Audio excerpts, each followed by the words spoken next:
Carrying on now.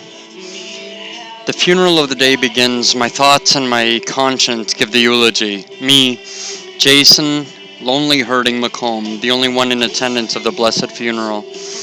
I show only God and myself my remorse and regret as a result of the unfair way I have treated myself and allowed others to treat me. Of course, this gives me no peace or solace. I have to tune my brain into, at this point in my life I admittedly deem unachievable, hopes, goals, and desires in order to get the little rest I will need to wake to the unsettling cries of the alarm clock and selfish beckoning through my bedroom window from my boss and self-proclaimed friend at 5:45 a.m. Tiredly, I creep to the washroom to look at the waste of life reflected before me in the mirror and assure myself that all I need is a coffee, and the day just born will be more productive and successful than the day that nearly killed me yesterday. My face is washed and fixed with a false sense of contentment, thus allowing me to go to the driveway, greet Johnny, the boss, and happily start the truck that I will drive to the day I am facing. Upon prompting, I admit that yes, I'm hungover. I'm a hungover idiot, but I'm content with my current situation. I make the left turn out of the driveway in order to pick up the guys I work with and anxiously await their insulting comments during the drive to the job site. And of course, as expected, I make myself out to be an ignorant fool with no purpose in life other than to take abuse, look and be treated like an idiot that knows no better throughout the entire workday. At the end of the day, I push repeat as the track of the previous 24 hours draws to an end. The misery I project as the perfect life that some say they are jealous of, as a result of not knowing what I am actually living, carries on, and has been carrying on for countless years since I can remember. But that was about to end. Sandra, her last name omitted, was about to give me reason to end all of this. You see, I took my place in front of my computer one afternoon of a day that I didn't go to work for whatever reason, and upon going onto the internet, I went on a site for people to meet, a sort of dating site application on Facebook. I was looking through the pictures of the women that had their pictures posted, had posted their pictures to their profile, and I came across the picture of the sweetest, most beautiful woman I'd ever seen in my life. I had no idea how to approach conversation with her, as I knew I was batting way out of my league, but I still had to, some way, somehow try to start a conversation with her. I left her picture on the screen for quite some time, wondering, what do I say if she replies? What do I say next? Finally, I said, to hell with this insecurity bullshit. I've been denied before, and I'm still courageous enough to try again, so what the hell? I simply told her she was sexy. To my surprise, she quickly replied with a simple thank you. This left me all bent out of shape. What do I say next? Of course, I say, you're very welcome. And I winked at her. More surprising was what came next. She sent me a message and told me I was not.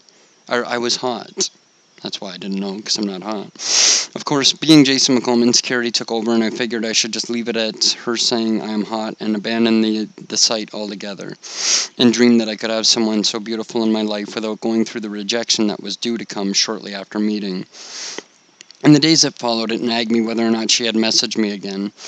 But this site was not a site I frequent as a result of failed relationships, and my insecurities had the best of me. And I knew she had paid me no thought since, until finally I gave in and checked, and she had messaged me twice. I was thrilled. We started sending messages regularly, and eventually added each other to Facebook, and then to instant messaging programs so our conversations would be in real time. I hung on her every word. I started declining beer and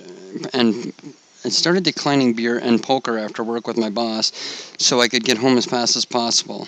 When I got home, I waited at my computer with my instant messaging program on, waiting for her to sign in. I sat like a little boy waiting for a surprise he knew he was bound to get. When Sandra signed in, I was that excited little boy that got his surprise, but of course, I was 33 years old, so I couldn't be too much like a little boy. So, I waited an entire 3 or 4 seconds to finally send her the first message of the evening. More often than not, as I hit send for her to receive my message, I would simultaneously receive her first message, so there was laughing and confusion as to which answer to give first and which should be talked about. The first message The first message after that was usually both of us saying yay, then followed by I missed you by both parties, and it turned into the usual how was your day and normal or generic conversation, generic conversation as I call it. Eventually, I summed up the courage to ask her if I could see her over the webcam. She quickly agreed, and I asked if she could see me, I, without reply, simply turned on the camera for her. Suddenly, conversation was fading and being replaced by the two of us staring at each other, and eventually giggling like little kids, and somehow found composure to start conversation. A conversation. In the beginning, I was still drinking a lot of beer, but made it a point not to let her see me do it. But I could not keep drinking that way if something was developing we found I was so desperately wanted and perhaps needed. I was unsure. Something that I found that, whatever, I can't read very well. Eventually, it became common to see me drinking out of a big mug, and she asked, "What are you drinking?" I replied, "Coffee."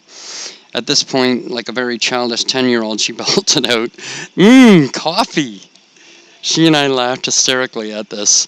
Suddenly, anything we were eating or drinking became, whatever it was. But, coffee remains the true one to this day, if you will. Suddenly, Sandra was all I could think about. I was daydreaming at work while I was doing whatever I was doing when we weren't together. 1,677 miles apart over the internet.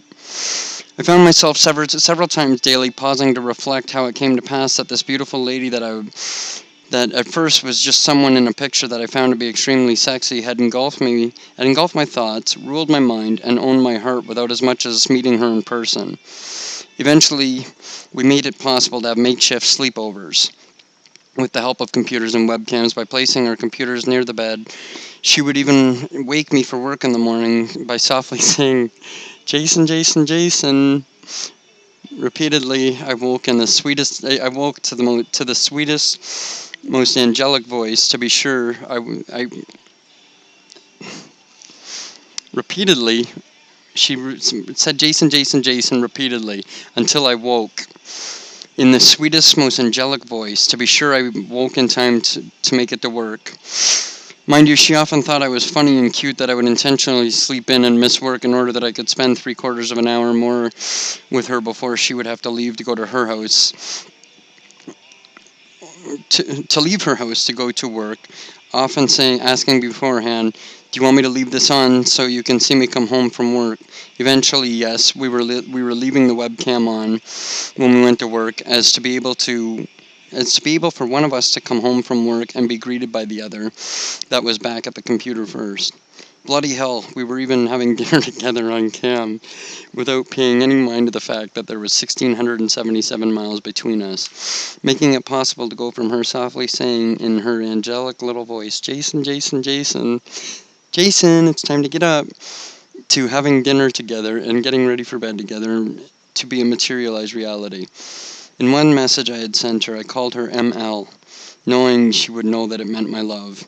And of course, too caught up in each other to realize we were calling each other ML in public forums such as Facebook, that friends and family would catch on to what ML stood for. I didn't care.